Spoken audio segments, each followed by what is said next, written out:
Hello there folks, it's Sandy from We Are Talk of Thailand again, and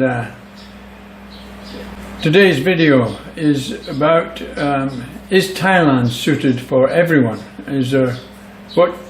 What should you consider before you come here? And this video has been generated by a message that I got yesterday from somebody in Australia, and if you'd like to know what they've asked me and what my opinions and ideas are, then please keep watching and we'll go through it right here. Thank you.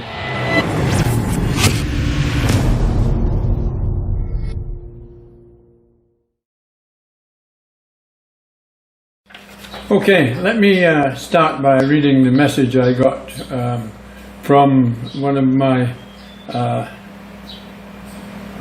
of the people who's sent me a message after watching some of my videos. And the video that they had actually watched was about buying condominiums, and don't buy condominiums in Thailand without considering what you're doing. And he goes in to tell me that, and then he says, I'm only in my 40s, but my health is not the best. He said, I'm not wealthy. I am not wealthy. I was introduced to Thailand 7 years ago through meeting Thais in Sydney, Australia, and consequently visiting and staying with them at their home in Ubon Ratchathani. Since learning how close Thai families are and having no family in Australia, I have thought of making a move there to Thailand. So far, COVID aside, I've got nowhere. In every bit of research I've done, foreigners are exploited in every possible way. Not for big amounts of money, but enough to make it not an option for me for some time to come. I worry by that time it will be completely unaffordable for me. Pattaya isn't the place I aspire to. I'm not a prude, but the huge connection to untoward industries are not for me. I love Isan in many ways. The food is the best in Thailand and still often good value. The people are genuine, although those working in Pattaya are possibly not the best example. I don't know that life in Isan would be good though, without the Thai language. Communication is one of the most important things, especially intelligent communication. Nothing is realistically possible without a lot of spare money, especially when opportunity for work can't be expected, etc. Maybe you can think about my words and situation and share thoughts and examples. Thailand is far more than just a retirement place for the dreaded word sexpats. Yes, I hate that word and much of what it stands for. Family is number one. If anything, that is the most important lesson that Thai people the world over. So, thank you for your message, and there is a lot of points there to cover, and I will do my very best. So, we'll make a start. Okay, 40. You say 40 years old, well, it depends if you're still working or not, and you're just going to make this a sort of part-time location, and that's possible at 40 if you're still working, etc., travelling back and forward to work. If you're not working and you're thinking about coming here full-time, well, your immediate problem is you're not entitled to a retirement visa until you're 50. And then you've got to meet the financial obligations behind that also. There will be other solutions, and I'm sure there'll be companies here in Thailand that can organise it for you. But if you're not going for the standard retirement visa, or there's another extreme, of course, which is possible for you, and that's a marriage visa. If you're married to a lady here in Thailand, then you do have a real possibility of getting a long-term visa. But those two are the real options, and if you're going to obtain them legally, the retirement visa you can't do till you're 50, and the marriage visa you can't do till you're married. So that's the restrictions on them. And as I was saying, there will be companies that can organise things for you, etc., and possibly sort out your visas and look after you so you can stay here all the time. But as these things are not strictly above board, then there is always a risk to them that you get caught, and the consequences of that. And there's also a big premium to pay on top of the visa charges for the companies that organise it for you. So that's your first problem, is just your visa problem. You said you aren't wealthy. A lot of us here in Thailand aren't wealthy by any stretch of the imagination, but you do need to meet certain financial obligations, whether it be a marriage visa or a retirement visa. There is financial penalties to them. If you want, then let me know and I can go into them further for you, but be aware of them. And I know small amounts for a retirement visa. You have to have 800,000 bahts in the bank, or an equivalent going in monthly to make that an annual amount.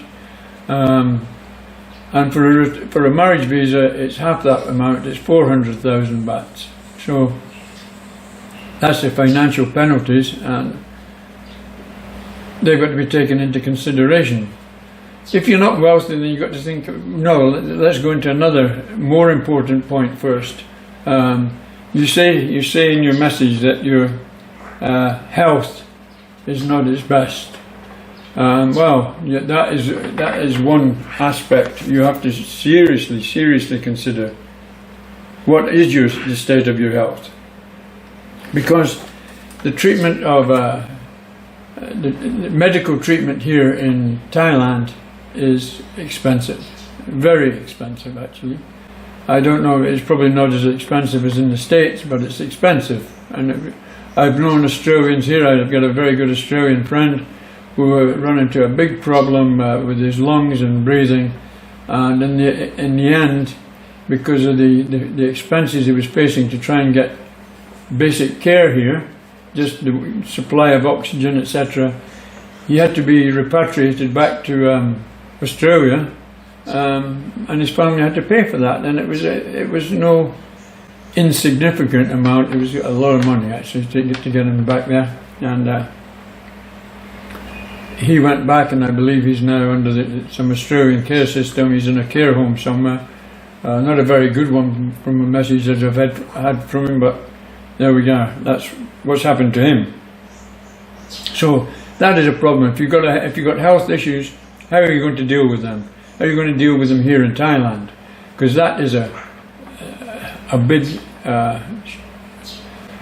big cross on your back if you need to start thinking about health insurances, etc., and all the other aspects. That's one area you've got to look into much deeper before you make that move, let me suggest.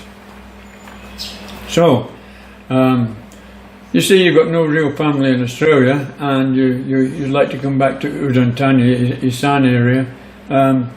You know, I would say to that everybody that I know anyway, and I think it's human nature that everybody needs someone to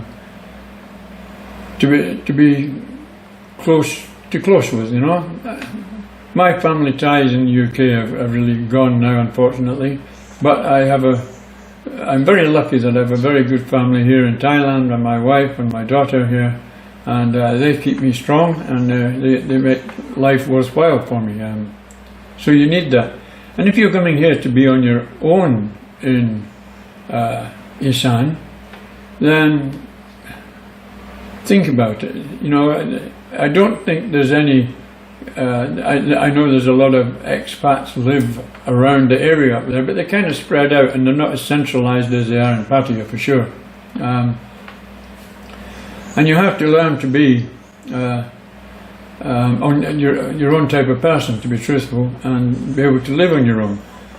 Even if you have a relationship and you stay with a Thai lady, and or you get married to a Thai lady, yes. You brought up a very good point actually, is the conversational aspects. and that's affected several ways here, actually. The first one I've got to say is it would be good to be able to speak a reasonable degree of Thai, which I trust I can do now. I'm far from fluent, but I know my way around. I can speak Thai, and I can understand what's being said, and I can make myself understood, which is the big thing. Now, as far as getting intelligent conversation, now that's much more difficult actually, because two aspects come into here. There's the cultural aspect, and what Thais like to talk about, and what their culture is used to is far different to what we're used to talking about in the Western world.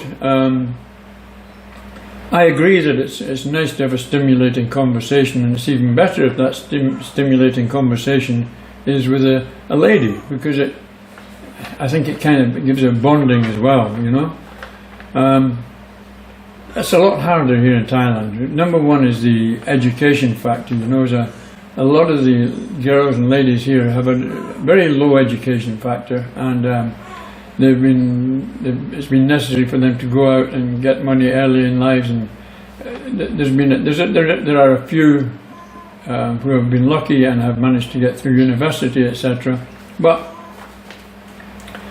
I don't mean to degrade the university ones either, but I find the standard of university life and how they come out at the end of it not nearly the same as what we would expect from university students in the UK, etc.